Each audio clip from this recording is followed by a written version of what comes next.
Hello friends and my dear students, स्वागत है आप सभी का आपके अपने YouTube channel Vedanshi technical classes में। तो दोस्तों हम लोग स्टडी कर रहे थे इलेक्ट्रिशियन थ्योरी सब्जेक्ट के चैप्टर नंबर फर्स्ट के बारे में। तो चैप्टर नंबर फर्स्ट था दोस्तों अपने पास में व्यावसायिक परिचय एवं सुरक्षा सावधानियां। वहां पे दोस्तों लास्ट क्लास में हमने पढ़ा था व्यावसायिक परिचय के बारे में, मतलब जो इलेक्ट्रिशियन ट्रेड है उसके इंट्रोडक्शन के बारे में। और वहां पे हमने देखा था दोस्तों कि जो इलेक्ट्रिशियन ट्रेड है वो है मतलब जितना भी इलेक्ट्रिकल मशीनरी है उससे रिलेटेड जो कार्य होता है, उसका जो ऑपरेशन होता है, उसका जो प्रोडक्शन होता है, उससे रिलेटेड जितनी भी जो चीजें हैं वो सारी की सारी चीजें हम लोग इलेक्ट्रिशियन ट्रेड के अंतर्गत सीखते हैं। उसके बाद में दोस्तों मैंने आप लोगों को यह भी बताया था कि जो इलेक्ट्रिशियन ट्रेड है वो बहुत ही ज्यादा वेल्युएबल है, बहुत ही ज्यादा महत्वपूर्ण है। क्योंकि दोस्तों इलेक्ट्रिशियन ट्रेड से आईटीआई करने के बाद में अपने पास में कैरियर ऑप्शंस बहुत सारे होते हैं। वहां पे मैंने आप लोगों को बताया भी था दोस्तों कि आईटीआई जो है वो इलेक्ट्रिशियन ट्रेड से करने के बाद में हम अपना खुद का व्यवसाय भी स्टार्ट कर सकते हैं, गवर्नमेंट जॉब्स में भी जा सकते हैं और प्राइवेट कंपनीज में भी जा सकते हैं। तो इस प्रकार से हमने वहां पे बोला था कि जो इलेक्ट्रिशियन ट्रेड है उसका भविष्य एक तरीके से बहुत ही ज्यादा उज्जवल है। तो दोस्तों आप लोग जो है इलेक्ट्रिशियन ट्रेड से यदि आईटीआई कर रहे हो तो आप लोग अपने अध्ययन को जो है निरंतर जारी रखें ताकि इन फ्यूचर आप लोगों को इसका बेनिफिट मिल सके। तो दोस्तों वहां पे वो जो पोर्शन था वहां तक जितना हमने चैप्टर को कंप्लीट किया था उसके आगे का जो पोर्शन है, आगे की जो टॉपिक है वो सारे के सारे आज के इस लेक्चर में हम लोग स्टडी करने वाले हैं। तो ठीक है दोस्तों, अब स्टार्ट करते हैं आज का अपना लेक्चर। तो आज का अपना टॉपिक है दोस्तों सुरक्षा संकेत, सेफ्टी सिंबल्स। दोस्तों ये जो सेफ्टी सिंबल्स हैं ये हमें जितनी भी वर्कशॉप है वहाँ पे जो है किस प्रकार से हमें सुरक्षा सावधानियों को अपनाना चाहिए उन सभी चीज़ों को जो है एक संकेत के रूप में दर्शाने के लिए उपयोग में लिए जाते हैं। तो यहाँ पे देखो दोस्तों, प्रशिक्षण काल में ही कारीगर को कारखानों में सुरक्षा के लिए अपनाए जाने वाले नियम और उपाय जो है उपाय हेतु विभिन्न सुरक्षा संकेतों की जानकारी दी जाती है। तो ये जो सेफ्टी सिंबल्स है कौन कौन से हैं? तो देखो दोस्तों, सुरक्षा संकेत निम्न 4 प्रकार के होते हैं सेफ्टी सिंबल्स।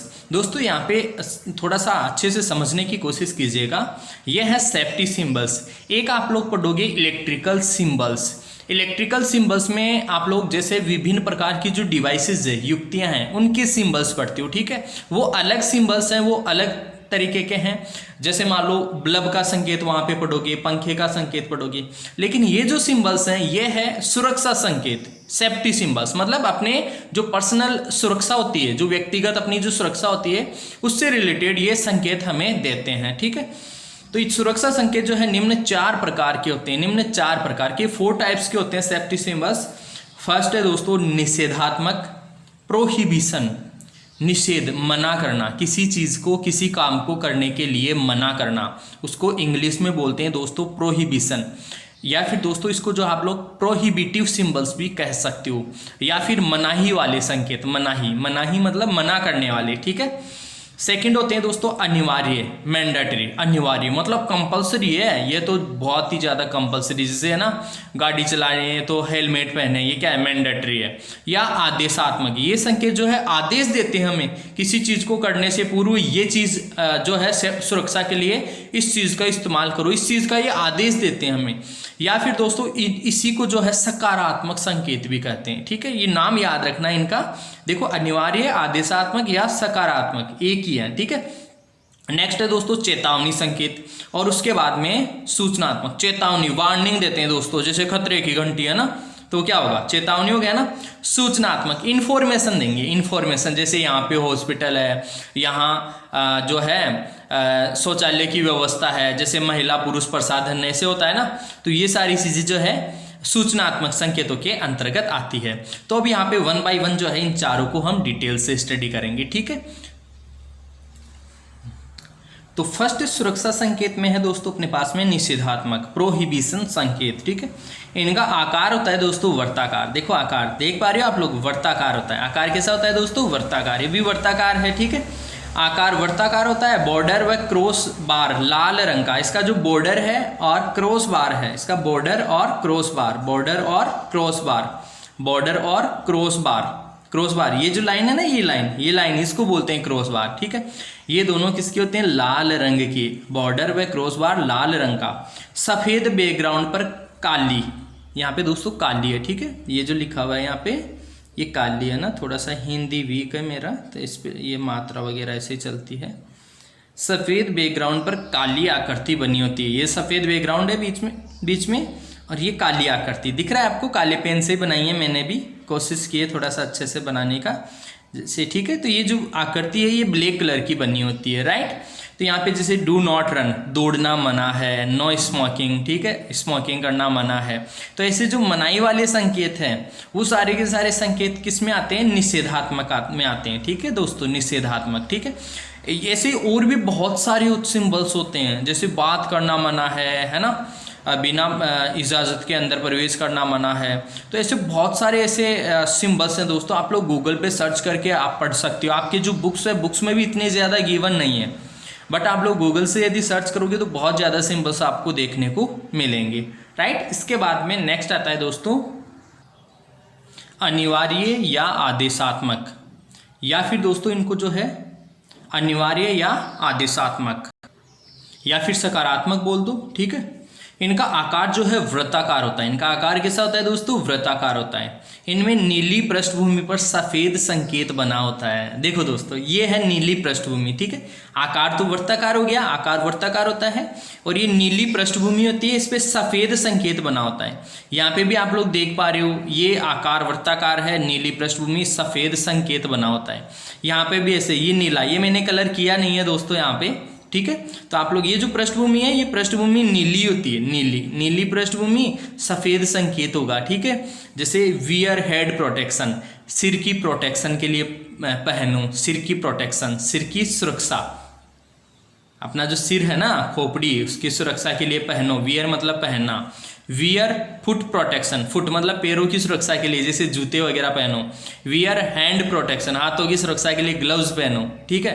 तो ये क्या हुए? अनिवार्य आदेश दे रहे हैं ना, ये चीज फलाना काम करो, ये करो, है ना। तो ऐसे आदेश जो दे रहे हैं इन्हीं को बोलते हैं हम लोग सकारात्मक या आदेशात्मक। देखो नाम भी है, अनिवार्य, सकारात्मक या आदेशात्मक, ठीक है। तो ये होते हैं।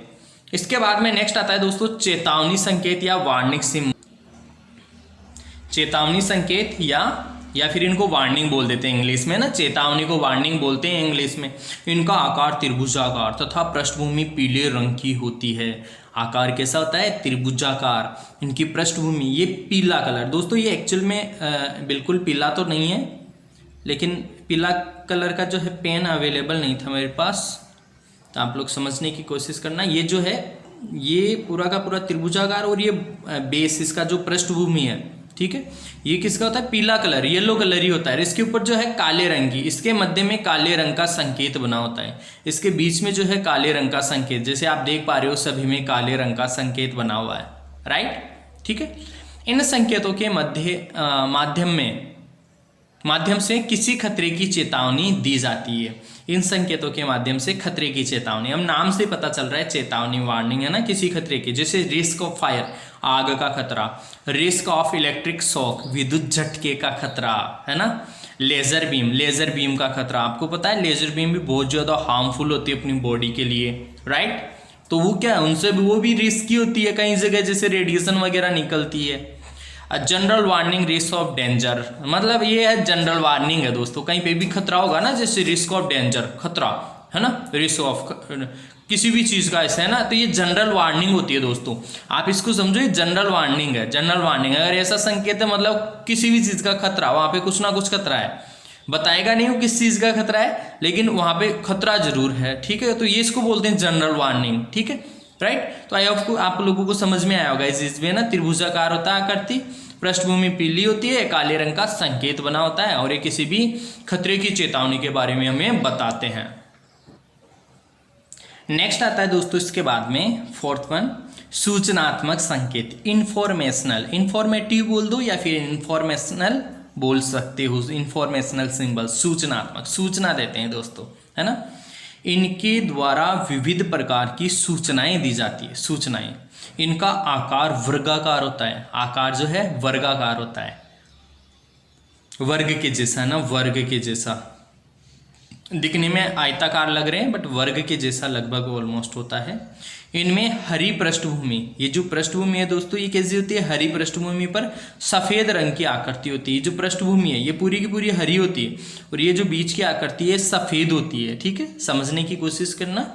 हरी पृष्ठभूमि होगी और सफ़ेद रंग की आकृति होगी। ऊपर जो है ये जो सिंबल बना होता है ये सफ़ेद रंग में होता है। ठीक है, जैसे फर्स्ट एड उपलब्ध, फर्स्ट एड है ना, प्राथमिक उपचार उपलब्ध है यहाँ पे, है ना, चिकित्सालय उपलब्ध है, छोटा क्लिनिक उपलब्ध है, ऐसे होता है ना, वहाँ पे पक्का ये आपको प्लस का साइन मिलेगा।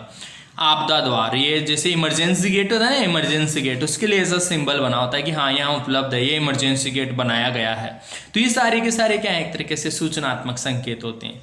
इनसे रिलेटेड और सूचनात्मक संकेत आप देखना चाहो तो गूगल पे सर्च करके देख सकते हो, या फिर अदरवाइज आपके बुक्स वगैरह में भी जो है थोड़े बहुत और मिल जाएंगे एक दो।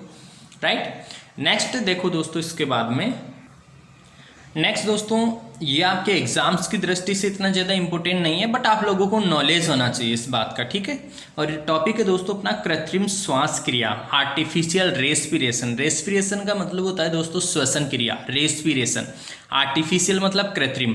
एक तो हम लोग अभी जैसे ले रहे हैं नेचुरल ले रहे हैं, ठीक है, एक होता है कृत्रिम रूप से, है ना, कोई जैसे बेहोश हो जाता है ना, अचानक से पानी के अंदर डूब गया, विद्युत का झटका लग गया, तो अपने यहाँ तो क्या है, अपन इलेक्ट्रिशियन से रिलेटेड है तो हम लोगों के क्या है, ज़्यादातर ये चांसेस है कि इलेक्ट्रिकल शॉक लग सकता है, उसको वैद्युतिक झटका लग सकता है। और लास्ट क्लास में आपको याद हो तो दोस्तों मैंने बताया था कि यदि 90 वोल्टेज 90 वोल्टेज से ज़्यादा वोल्टेज हो जाए तो उससे जो है इलेक्ट्रिकल शॉक लगने का व्यक्ति को खतरा हो जाता है। ठीक है, तो यहाँ पे देखो दोस्तों, कृत्रिम श्वास क्रिया की 3 प्रमुख विधियां हैं। तो यदि जैसे इलेक्ट्रिकल शॉक से कोई बेहोश हो गया तो उसको कृत्रिम श्वसन की क्रिया हम लोग कैसे करवाएं। ठीक है, उसके लिए जो 3 प्रमुख विधियां हैं वो अभी जो है मैं आप लोगों के सामने डिस्कस करने वाला हूं। ठीक है, तो दोस्तों फर्स्ट है देखो सिल्वेस्टर विधि। सिल्वेस्टर विधि फर्स्ट है, कौन सी, सिल्वेस्टर विधि। इस विधि में पीड़ित को पीठ के बल लिटाया जाता है। कैसे लिटाया जाता है दोस्तों, पीठ के बल, है ना, पीठ के बल, जैसे अपन लोग नॉर्मली सोते हैं ना वैसे पीठ के बल लेटाया जाता है। ऐसा इसलिए करते हैं क्योंकि उसके हो सकता है उसकी जो छाती है, उसका जो सीना है, सीने के ऊपर जो है उसके हो सकता है चोट वगैरह कहीं लगी हो, तो उसको क्या करते हैं, पीठ के बल लेटा लेते हैं। ठीक है, यह क्रिया निम्न चित्रानुसार की जाती है। तो अभी देखो मैं आपको एक चित्र दिखा रहा हूँ, उसके अकॉर्डिंग जो है इस क्रिया को करवाया जाता है। तो ये आप लोग दोस्तों देख पा रहे हो सिल्वेस्टर विधि का डायग्राम है। इस प्रकार से जो है पीठ के बल हम लोग लेटा लेते हैं उसको, फिर जो कृत्रिम श्वसन क्रिया करवाएगा वो यहाँ ऐसे बैठ जाएगा। ठीक है, डायग्राम से आपको काफ़ी अच्छे से समझ में आ रहा होगा। अब ये क्या करेगा, इन हाथों को देखो यहाँ पे, इसके जो चेस्ट, इसका जो सीना है यहाँ पे रखेगा हाथों को, फिर क्या करेगा, इन हाथों को पीछे की तरफ कर लिया। अब देखो पहले यहाँ पे रखा, चेस्ट के ऊपर, सीने के ऊपर रखा, फिर उनको पीछे की तरफ खींच लेगा हाथों को ऐसे, फिर वापस लेके आएगा, फिर वापस ऐसे करेगा, फिर ऐसे करेगा, फिर वापस ऐसे करेगा, फिर ऐसे करेगा। इसको क्या है, रिपीट करेगा। इसको 15-20 मिनट तक जो है रिपीट करता जाएगा इस मेथड को, पहले ऐसे, फिर वापस हाथों को खींचेगा और ऐसे ले आएगा। ठीक है, तो इस विधि को जो है 15-20 मिनट तक रिपीट करेगा तो जो है उसकी श्वसन क्रिया स्टार्ट हो जाएगी। ठीक है, इसके बाद में दोस्तों सेकंड विधि आती है सेफर विधि। ठीक है, सेफर विधि। तो इस विधि में क्या करते हैं, पेट के बल लिटाते हैं। ठीक है, यहाँ पे देखो पेट के बल लिटाया हुआ है। ठीक है, पेट के बल लेटाते हैं और अब ये जो कृत्रिम श्वसन की क्रिया करवाएगा जो व्यक्ति, वो यहाँ ऊपर इस प्रकार से बैठेगा। ठीक है, इसके बाद में ऐसे घुटनों के बल बैठ जाएगा। ठीक है, ये प्रथम स्थिति है। और दूसरी स्थिति में दोस्तों ये है कि इस स्थिति में आगे की ओर झुकते हुए पीड़ित की पीठ पर भार डालें। देखो यहाँ पे लिखा हुआ है ना, भार डालें, तो ये क्या कर रहा है, यहाँ पे भार यहाँ पे थोड़ा सा वजन जैसे प्रेस कर रहा है, इसको ना दबाव डाल रहा है। 2-3 सेकंड बाद दबाव को हटा लें, 2-3 सेकंड दबाव डालें, फिर हटा लें, फिर वापस दबाव डालें, फिर हटा लें। तो इस प्रकार से जो है और इन हाथों को जो है ऐसे सीधा रखेगा, इस हाथों को सीधा रखेगा, पीठ के ऊपर जो है दोनों हाथों से ऐसे दबाव डालेगा। ठीक है, तो इस विधि को बोलते हैं दोस्तों सेफर विधि। और उपरोक्त क्रिया को 10-12 बार प्रति मिनट की दर से तब तक दोहराएं जब तक कि उसकी श्वसन क्रिया सामान्य न हो जाए। तो 10-12 बार जो है प्रति मिनट, 1 मिनट में 10-12 बार इस क्रिया को रिपीटेशन करें इसका। ठीक है, तो ये कहलाती है दोस्तों सेफर विधि। राइट, नेक्स्ट है दोस्तों, इसके बाद में दोस्तों थर्ड विधि आती है अपने पास में, मुंह से मुंह में हवा भरना। ये भी काफ़ी फेमस विधि है, काफ़ी अच्छी विधि है दोस्तों। माउथ टू माउथ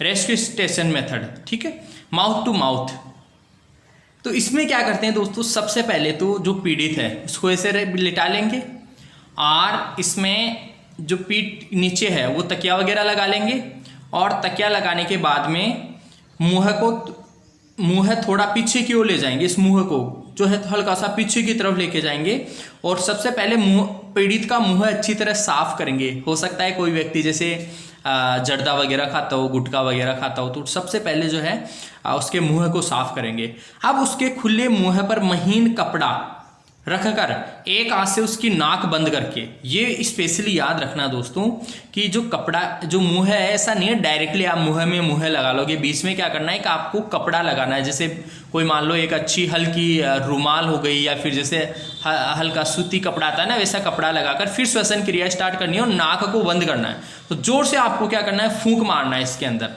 ठीक है। फिर फूंक मारना है, फिर हटाना है, फिर फूंक मारना है, फिर हटाना है, फिर फूंक मारना है, फिर हटाना है, ठीक है। मुंह से उसके मुंह में बलपूर्वक झटके से हवा भरें। यह ध्यान रखें कि हवा बाहर न निकल पाए, मतलब नाक में से बाहर नहीं निकलनी चाहिए, मुंह में से बाहर नहीं निकलनी चाहिए। और उसके फेफड़े कुछ फूलें, हवा को बाहर निकलने देने के लिए अपना मुंह हटा ले, फिर उसके बाद में अपना मुंह हटा ले। तो यह क्रिया जो है वो भी 10-12 बार प्रति मिनट की दर से तब तक दोहराएं जब तक कि श्वास क्रिया सामान्य न हो जाए। तो यह क्रिया भी जो है 1 मिनट में 10 से 12 बार दोहरानी है। तो इस प्रकार से दोस्तों हम लोग 3 जो है कृत्रिम श्वसन की विधियां पढ़ी, ठीक है। आई होप कि दोस्तों आप लोगों को आज का लेक्चर बेहद पसंद आया होगा, काफ़ी समझ में भी आया होगा। तो ठीक है दोस्तों, आज के इस लेक्चर में इतना ही। यदि आप लोगों में से किसी ने सब्सक्राइब नहीं किया इस यूट्यूब चैनल को, तो आप लोग जो है इसको सब्सक्राइब जरूर कीजिए और साथ ही साथ बेल आइकन को प्रेस कीजिए। बेल आइकन को प्रेस करने से दोस्तों क्या होगा कि आपको जब कभी भी नेक्स्ट हम यहाँ से कोई लेक्चर अपलोड करेंगे तो उसका तुरंत नोटिफिकेशन आप लोगों को मिल जाएगा। तो ठीक है दोस्तों, इसी के साथ में मिलेंगे आपसे नेक्स्ट वीडियो में। तब तक के लिए आप सभी को बहुत बहुत धन्यवाद।